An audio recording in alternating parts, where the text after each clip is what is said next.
Hello everybody, एक बार फिर से आपका स्वागत है आपके अपने यूट्यूब चैनल डियर गुरुजी पर। जैसा कि आपने पिछले एक वीडियो में देखा होगा कि हमने एक्सरसाइज 1.5 तक हमारा कंप्लीट कर लिया। अब उसके बाद में हम बात करते हैं 1.6 के बारे में। तो 1.6 को शुरू करने से पहले हमारे इसके आते हैं कुछ बेसिक्स इंट्रोडक्शन वगैरह, इसका कुछ कॉन्सेप्ट वगैरह उनके बारे में समझते हैं और उन पर आधारित एक्सरसाइज 1.6 है तो उसको हम आगे सोल्व करेंगे। तो इसमें बेसिक्स कॉन्सेप्ट के अंतर्गत इसमें सबसे पहले आते हैं प्रैक्टिकल प्रॉब्लम अर्थात व्यवहारिक प्रश्न। इसमें 2-3 फॉर्मूले हैं, पहले उनको सोल्व करेंगे और उन पर आधारित हमारी एक्सरसाइज 1.6 है जिसको हम आगे सोल्व करते हैं। तो चलो देखते हैं। वहाँ टॉपिक है प्रैक्टिकल प्रॉब्लम अर्थात इसमें दिया दो समुच्चयों के सम्मिलन और सर्वनिष्ठ पर आधारित व्यवहारिक प्रश्न है। तो प्रैक्टिकल प्रॉब्लम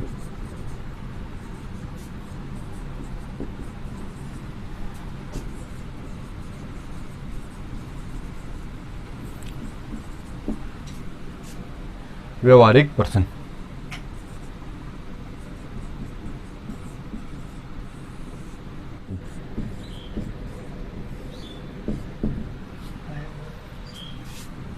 अब उसमें हमारे फॉर्मूले दिए हुए हैं हमारे पास। इसमें 3 फॉर्मूलों को डिफाइन किया हुआ है, उसके आधार पर हम बात करते हैं। तो फॉर्मूला को डिफाइन करने से पहले हमारे पास पहला फॉर्मूला आता है हमारा, इसमें दिया हुआ है number of element of A union B ज्ञात करना। हाँ, इसको कैसे ज्ञात करते हैं उसके बारे में, इसको डेफिनेशन के द्वारा इसको समझाया गया पूर्ण विस्तार से। पहले उसके बारे में हम अध्ययन करते हैं। तो इसको बात करने से पहले हम इसको ए यूनियन बी है, इसको वेन आरेख द्वारा समझते हैं। वेन आरेख द्वारा समझेंगे तो वेन आरेख बनाते हैं पहले ए यूनियन बी का किस प्रकार से बनेगा। ठीक है, ये हमारा यूनिवर्सल सेट हुआ है कोई, इसमें कोई ये ए दिया हुआ है, ठीक है, ये कोई बी दिया हुआ है, ये कौन सा हो गया अपना, ये हो गया ए इंटरसेक्शन बी हो गया। ठीक है, इसको हम कैसे लिख सकते हैं, ए माइनस बी लिख सकते हैं क्या, क्योंकि ए है, ए में से जो बी वाला भाग कटा हुआ है वो इसमें से हट जाएगा। इसको लिख सकते हैं हम बी माइनस ए। ठीक है, तो ये हो गया, ये टोटल ए यूनियन बी है, ये इस प्रकार से हो गया। तो हम पहले इस एन को हटा दें, पहले इसका फॉर्मूला लिखते हैं डायरेक्ट ए यूनियन बी को। ए यूनियन बी को हम किस प्रकार से लिख सकते हैं, इस प्रकार से लिख सकते हैं A minus B plus A intersection B, A intersection B plus B minus A. ठीक है, कैसे लिख सकते हैं, A minus B, B minus A plus A intersection, total ही तो हमारा ए यूनियन बी बन रहा है। जो ए यूनियन बी है वो इन दोनों तीनों का योग ही तो है, तो इसको इस प्रकार से लिख सकते हैं। अब इसको हम एक ऐसे देखते हैं कि ए यूनियन बी इंटरसेक्शन इसके साथ में है, तो अगर इसमें ये ए इंटरसेक्शन बी ऐड कर देंगे, ये वाला पार्ट ए इंटरसेक्शन बी वाला पार्ट, ये था पार्ट है ए इंटरसेक्शन बी का। अगर ये ए माइनस बी में ऐड कर दें तो ये टोटल ए बन जाएगा। अगर a माइनस बी में ये a इंटरसेक्शन b वाला पार्ट इतना था, या माइनस बी वाला इतना तो कट रहा है, वो वापस इसमें ऐड कर देंगे तो ये देखो ये इंटरसेक्शन वाला पार्ट है, ये वापस इसमें से ऐड हो गया तो ये वाला टोटल a बन जाएगा। तो हम इसको a लिख सकते हैं, a प्लस बी माइनस ए बच गया इधर। ठीक है, ये तो टोटल a हो गया। अब हमें b माइनस ए को भी अगर b के फॉर्म में बनाना हो तो इस प्रकार से लिख सकते हैं क्या हम, प्लस इसके साथ में अब इंटरसेक्शन किया तो a इंटरसेक्शन b को इसमें ऐड कर दो, माइनस a इंटरसेक्शन b को इसमें से घटा दो। तो अगर किसी भी सेम एलिमेंट को किसी भी इक्वेशन में ऐड करते हैं या घटाते हैं तो उसमें कोई फर्क नहीं पड़ता, अगर जितना ऐड किया उतना घटा दें तो वो इक्वेशन इक्वल ही रहती है। ठीक है, तो इसी प्रकार हमने इसको ए बनाया, ये बन जाएगा हमारा बी, तो ये हो जाएगा A plus B minus A intersection B हो गया। अगर हम इसको ये ए यूनियन बी को इस प्रकार से लिख दिया, अगर ये इसके लिए एन एलिमेंट के लिए हो जाएगा तो ये भी हो जाएगा। ठीक है, ये इसके लिए हो गया। तो अब इसको एन एलिमेंट के रूप में लिखेंगे हम, तो किस प्रकार लिखेंगे, N A union B equal to N of A plus N of B minus N of A intersection B. ठीक है, ये हमारा फर्स्ट फॉर्मूला आ गया। ठीक है, इतना ही था। किस प्रकार से था, हमने एक वेन डायग्राम बनाया यूनिवर्सल सेट का ए यूनियन बी के लिए। ए यूनियन बी को लेकर हमने इसको अलग से खोल ओपन करके लिखा तो A minus B, B minus A intersection B, इन टोटल का योग करने पर हमें हमारे पास ए यूनियन बी ही आता है। अब इसको हम इन दोनों को सोल्व किया तो ये ए माइनस बी है, इसके साथ में ये ए इंटरसेक्शन बी वाला पार्ट है, तो टोटल वाला ये एक पूरा सेट बन गया ए, तो ये बन गया एक। इसी प्रकार हमारे पास बी माइनस, अगर इसको भी हमें बी के रूप में बनाना हो तो इसमें ए इंटरसेक्शन बी को हमने ऐड किया और ए इंटरसेक्शन बी को घटा दिया। घटाए क्यों, क्योंकि इसको अब इसको सोल्व करते हैं तो ये इससे कैंसिल हो जाएगा, ये वैल्यू 0 है, इससे कोई फर्क नहीं पड़ेगा। अगर किसी इक्वेशन में हम सेम संख्या जोड़े घटाते हैं तो वो इक्वेशन वो की वो रहती है, उसमें कोई चेंजेस नहीं आते। तो ये किया, इसके साथ में ऐड किया तो ये बी बन गया, टोटल सेट बी बन गया, और इस प्रकार से इंटरसेक्शन बी माइनस में।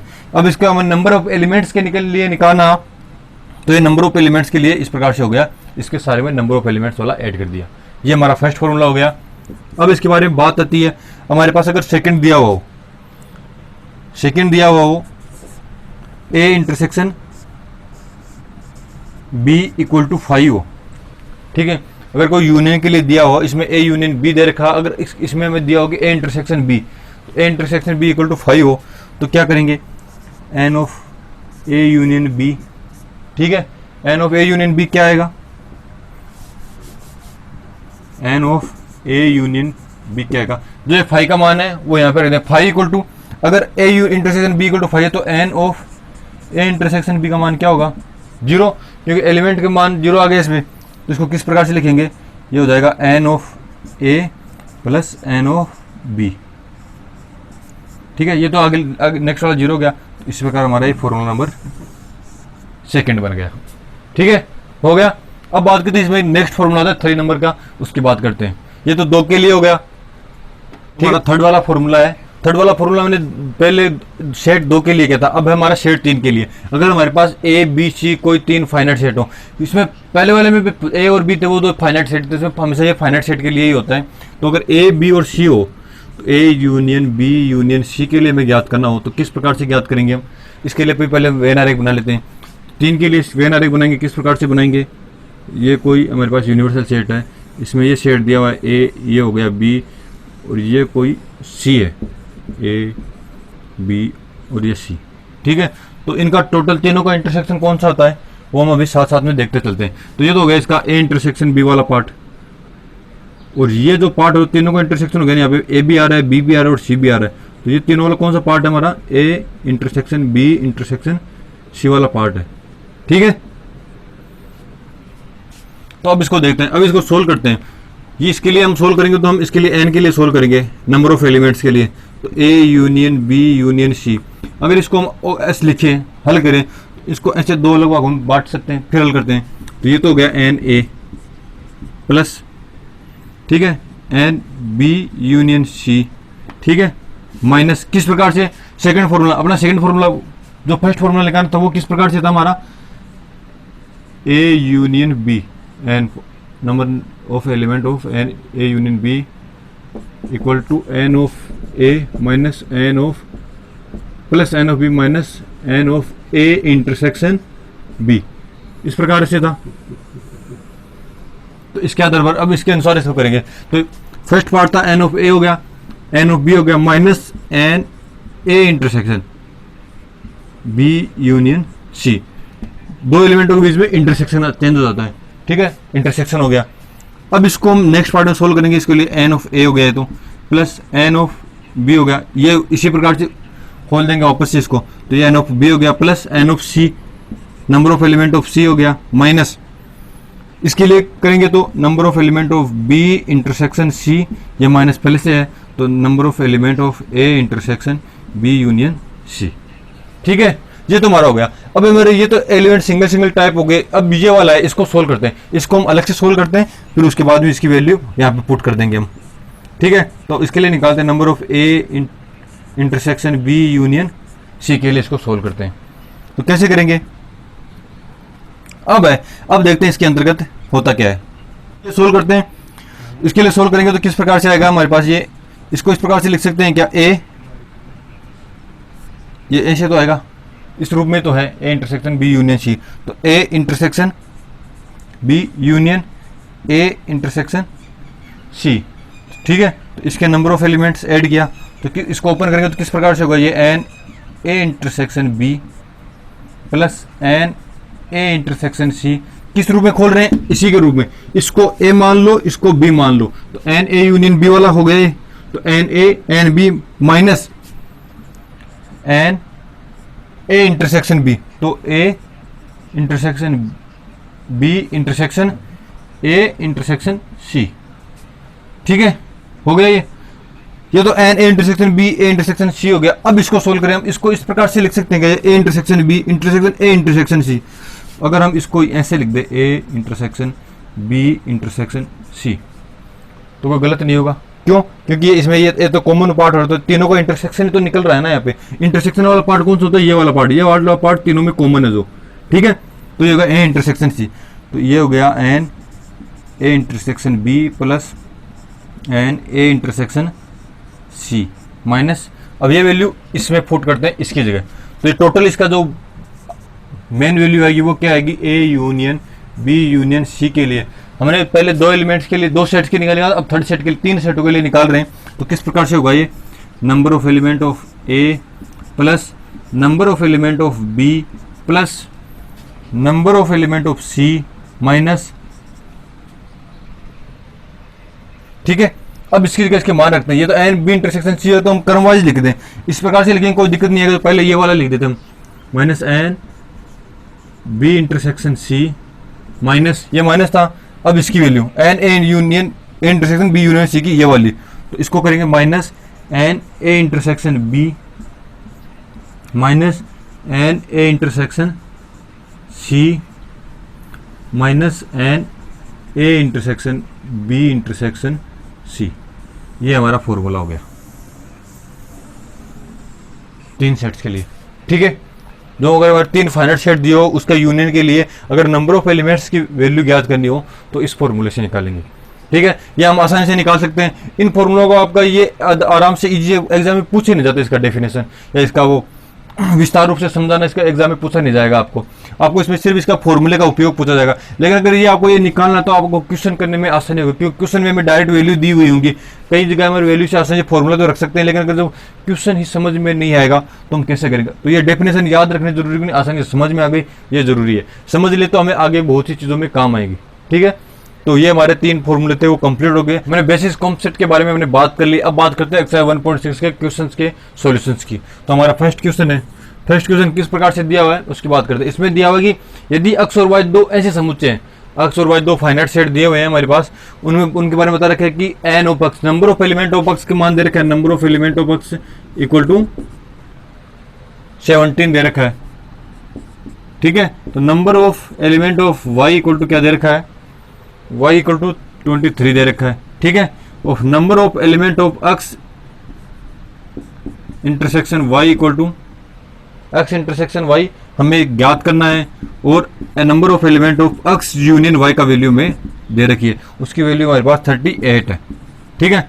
तो अब इसको देखने पर हमारे पास चार वैल्यू हमें तीन वैल्यू दी हुई है और एक वैल्यू ज्ञात करनी, तो हम इसको आसानी से ज्ञात कर लेते हैं। लेकिन आसानी से कब ज्ञात कर पाएंगे? जब हमें पता होगा कि जो हमने पीछे वाले तीन फॉर्मूले पढ़े थे उनके बारे में हमें पता होगा, या कुछ एक जो फॉर्मूला इसके यूज हो रहा है उसके बारे में हमें पता होगा, तभी तो हम ज्ञात कर सकते हैं। तो इसको देखने पर सीधा सा लग रहा है कि x आ रहा है, y आ रहा है, इंटरसेक्शन आ रहा है, यूनियन आ रहा है, तो इसमें सेट दो वाला फॉर्मूला लगेगा। कौन सा? Number of A union of B equal to, इसमें क्या था? Number of A element plus number of B minus number of A intersection B, ठीक है, ये था। तो हम इसके ए और बी की हमारे पास यहाँ पे x और y है, तो फिर x और y, तो इसी प्रकार हम इसमें वैल्यू पुट करते हैं। तो x और y के रूप में लिखते हैं number of element of x union y equal to number of element of x plus number of element of y minus number of element of x intersection y, ठीक है। अब इन जो भी हमारे पास ये दी हुई इनकी वैल्यू हमारे पास यहाँ पे पहले से अवेलेबल है, तो इसको पुट करते हैं। पहले देखते हैं x union y, x union y की वैल्यू हमारे पास 38 है, ठीक है। नंबर ऑफ x की वैल्यू हमारे पास है 17, ठीक है, और number of element of y की हमारे पास वैल्यू है 23 माइनस इसकी वैल्यू हमें ज्ञात करनी है, तो हम इसको डायरेक्ट एक कैपिटल ए के रूप में लिख सकते हैं, या इसको हम डायरेक्ट इसी रूप में लिख लो ना आप, number of element of x intersection y, इसकी वैल्यू ज्ञात करनी है, ठीक है, हो गया। अब इसको देखते हैं, इनको ऐड करते हैं, इसमें से घटा देंगे तो ये वैल्यू इस साइड में आ जाएगी, ये वैल्यू नेगेटिव वैल्यू इसको इस साइड में लेंगे, बाकी ये जो पॉजिटिव वाली वैल्यू उस साइड में जाएगी, नेगेटिव हो जाएगी। तो ये हो जाएगा number of element of x intersection y equal to, इसको एक साइड में ले लिया, बाकी संख्याओं को एक साइड में ले गया, तो 17 प्लस 23 माइनस 38, ठीक है, ये हो गया। अब इसको ऐड करते हैं, तो 23 और 17 कितना होता है? 40 माइनस 38 इक्वल टू 2। तो number of element of x intersection y equal to 2 आ गया। ये हमारा क्वेश्चन सोल्व हो गया। आसान सा सवाल है, आसान से कर सकते हैं, लेकिन इसको करने से पहले हमें ये फॉर्मूला याद होना चाहिए, समझा हुआ होना चाहिए, इसके बारे में हमें पता होना चाहिए, तभी ये क्वेश्चन हम आसानी से सोल्व कर सकते हैं। ठीक है, क्वेश्चन नंबर फर्स्ट कंप्लीट हो गया। अब बात करते हैं क्वेश्चन नंबर सेकंड की। क्वेश्चन नंबर सेकंड हमारे पास दिया हुआ है कि अक्ष और वाई दो ऐसे समुच्चय, सेम उसी प्रकार से है कि अक्ष और वाई दे रखा है, दो समुच्चय दे रखे हैं, उसमें अक्ष यूनियन वाई का मान दे रखा है, अक्ष का मान दे रखा है, number of element of Y का मान दे रखा है, तो हमें एक्स इंटरसेक्शन वाई ज्ञात करना है। तो वही सेम जैसे फर्स्ट क्वेश्चन किया था, डाइट करते हैं इसको, number of element of X equal to number of element of Y equal to number of element of X union Y equal to, इनके सभी की वैल्यू दी और हमें ज्ञात करना है number of element of X intersection Y के बारे में हमें ज्ञात करना है। तो इनकी वैल्यू हम लिख लेते हैं। यूनियन वाली वैल्यू की मान दिया हुआ 18 80 और एक्स की वैल्यू दी हुई हमें 8 और नंबर ऑफ एलिमेंटों की वैल्यू दी हमारे पास 15 है। ठीक है, और ये हमें ज्ञात करना है। तो सेम वो फॉर्मूला अब हमें आसानी से डायरेक्ट फॉर्मूला लिखेंगे, एक्स और वाई के लिए लिखेंगे X union Y equal to number of element of X plus number of element of Y plus number of minus, यहाँ पे minus number of element of A X intersection Y. ठीक है, हो गया। अब इसमें वैल्यू पुट करते हैं, तो यूनियन वाली वैल्यू ये आ गया 18 हमारे पास, number of element of X 8 plus number of element of Y 15 minus इसकी वैल्यू में ज्ञात करनी number of element of X intersection Y की वैल्यू में ज्ञात करनी है। ठीक है, तो अब किस प्रकार से करेंगे, सेम उसी तरह इसको इस साइड में लेंगे इक्वल के, तो ये पॉजिटिव हो जाएगा और ये वैल्यू उस साइड में चली जाएगी। तो ये होगा number of element of X intersection Y equal to 8 plus 15 minus 18, या पॉजिटिव वैल्यू उस साइड में जाके नेगेटिव हो गई। अब इनको ऐड करते हैं, 15 प्लस 8 कितना होता है 23 माइनस 18। अब इसको सोल्व करेंगे तो कितना आएगा 5। तो number of element of X intersection Y की वैल्यू कितनी आएगी हमारे पास 5, और ये हमारा आंसर हो गया। ठीक है, आसानी से फर्स्ट और सेकंड क्वेश्चन सेम थे, ये कंप्लीट हो गया, सेकंड कंप्लीट हो गया। अब बात करते हैं क्वेश्चन नंबर थर्ड की। क्वेश्चन नंबर थर्ड में हमारे पास इस प्रकार से दिया हुआ 400 व्यक्तियों का एक समूह है, 400 पीपुल्स हैं, उनका एक समूह, 400 लोगों का एक समूह है। ठीक है, उसमें से 250 हिंदी, 250 व्यक्ति हैं वो हिंदी बोलते हैं। ठीक है, और 200 व्यक्ति हैं वो अंग्रेजी बोलते हैं,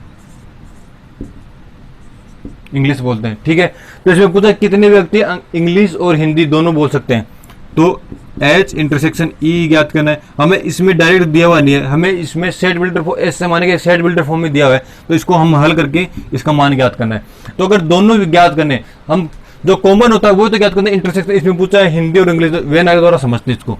जैसे हमारे पास कोई यूनिवर्सल सेट दिया हुआ है, 400 लोग हैं इसमें सेट, ये एक हिंदी वालों का हो गया, ये इंग्लिश वालों का हो गया।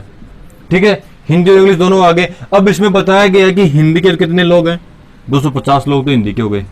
ठीक है, और 200 लोग हो गए इंग्लिश के। लेकिन इनमें से कौन से लोग हैं जो हिंदी और इंग्लिश दोनों बोलते हैं, तो ये जो बीच वाले लोग होते हैं ना, ये वाला, ये जो बैकग्राउंड बचा हुआ है, ये वाले वो होते हैं जो दोनों बोलते हैं, क्योंकि जो ए में भी है और बी में भी है। क्यों, क्योंकि ये ए में भी और बी में दोनों में आ रहे हैं ना, तो हिंदी बोलते हैं और इंग्लिश भी बोलते हैं। तो एच इंटरसेक्शन ई वाला पार्ट हो गया ये। ठीक है, अगर क्वेश्चन समझ में नहीं आया तो ऐसे वेन डायग्राम बना के देख लें, वेन डायग्राम से हमें आसानी से समझ में आ जाएगा। कैसे, ये 400 लोगों का यूनिवर्सल सेट होगा, 400 लोगों का, इसमें दिया हुआ नहीं है व्यक्तियों का समुच्चय, लेकिन सर उसी के बारे में तो बात करेंगे, तो हम इसको मान लेते हैं यूनिवर्सल सेट दिया हुआ है, या इसको ऐसे बोलते हैं एच यूनियन ई दिया हुआ है, ऐसे मान के चलते हैं। यूनिवर्सल सेट में तो सारा आ गया, लेकिन हमें सिर्फ इन दो के बारे में बात करनी है, तो हम इसको मान लेते हैं H union E equal to 400 लोगों का दिया हुआ है। ठीक है, यूनिवर्सल सेट को नहीं मानते, अज्यूम कर लेते हैं, क्योंकि इसमें दिया हुआ नहीं है डायरेक्ट, समुच्चय दिया हुआ तो सिर्फ इसको मानते हैं, यूनिवर्सल सेट हो जाएगा वैसे तो माने तो, लेकिन हमें चाहिए एच ए यूनियन ई वाला है। तो इसको मान लिया कि जो सारे हैं वो दो सेटों के कुल मिला के टोटल लोग हैं वो 400 हैं, उनमें से 250 हिंदी बोलते हैं, 200 इंग्लिश बोलते हैं। तो इसमें पूछा गया कि ऐसे लोग कौन से जो हिंदी बोलते हैं और इंग्लिश बोलते हैं। तो वेन आरेख में हमें जब बनाते हैं तो पता चलता है जो ये लोग होते हैं ना कॉमन, ये दोनों में आते हैं, हिंदी में भी है इंग्लिश में भी। तो इसका मान होता है एच इंटरसेक्शन ई। तो हमें क्या ज्ञात करना है, एच इंटरसेक्शन ई का मान ज्ञात करना है, जो हमें वैल्यू दी हुई है। अब इससे हम एच इंटरसेक्शन ई का मान ज्ञात करते हैं। तो किस प्रकार से ज्ञात करेंगे हम, वही number of element of H union E equal to number of element of H plus number of element of E minus number of element of H intersection E. ठीक है, ये हो गया। अब इसकी वैल्यू पुट कर देते हैं, इसकी वैल्यू है एच यूनियन, इसको हम मान लेते हैं एच यूनियन ई। ये टोटल लोगों का समूह है, समुच्चय है, तो सभी व्यक्ति आ जाएंगे जो सेट होगा। ये एच वाला हो गया, तो इसमें हो गया 400, इसमें number of element of H की value 250 plus number of English वालों की वैल्यू है 200 minus number of H intersection E जो कॉमन है दोनों हिंदी और इंग्लिश वाले दोनों के, उनकी वैल्यू ज्ञात करनी है, वो एच इंटरसेक्शन ई से ज्ञात करेंगे। वो सेम प्रोसेस इसको इस साइड में ले आएंगे हम, n H intersection E equal to 250 plus 200 minus 400। जब इसको सोल्व करेंगे तो ये आएगा 450 माइनस 400, तो हल किया तो 50। ये इसका एन ऑफ एस, ये वो लोगों की संख्या आ गई जो हिंदी भी बोलते हैं और इंग्लिश भी बोलते हैं। तो एच इंटरसेक्शन ई की वैल्यू आ गई 50। ये हमारा क्वेश्चन 3rd भी कंप्लीट हो गया।